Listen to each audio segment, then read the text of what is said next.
Alors, exercice numéro 2, à partir de l'exercice de base de respiration abdominale ou ventrale, il va s'agir maintenant de faire un exercice de détente. Grâce à la respiration, on va pouvoir agir sur notre système nerveux, parasympathique, et pouvoir apaiser lorsque notre respiration est quelque chose d'automatique, qui se fait grâce à notre système nerveux autonome.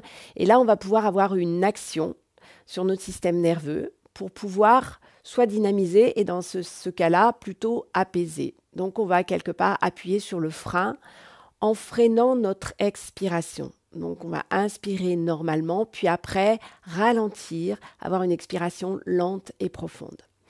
Donc, on va commencer avec une inspiration normale et expiration lente et profonde.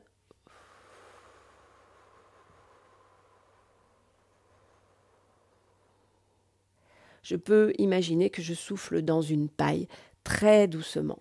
Donc, si le temps d'inspiration est par exemple de 3 secondes, le temps d'expiration peut être de 6-7 secondes. On va vraiment, sans se mettre en difficulté, chercher à ralentir notre expiration.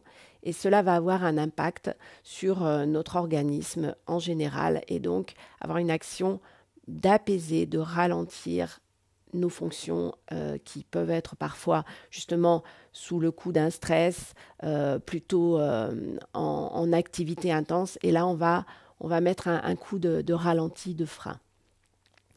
Donc, la posture peut être également allongée. Ça va être aussi intéressant de le faire le soir au coucher pour se détendre, pour favoriser le sommeil. Mais également dans toutes les, on va dire, les postures assises ou debout. Lorsqu'il y a par exemple un coup de stress, eh bien, cette respiration va être utilisée pour faire redescendre les tensions et évacuer les émotions négatives. Donc, je refais l'exercice. Inspiration. Je gonfle le ventre. Expiration.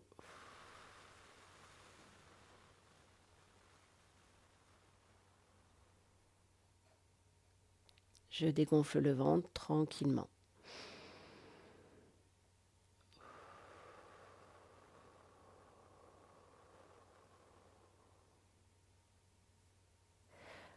Vous pouvez le répéter entre 10 à 20 fois, mais aussi selon le besoin, l'envie.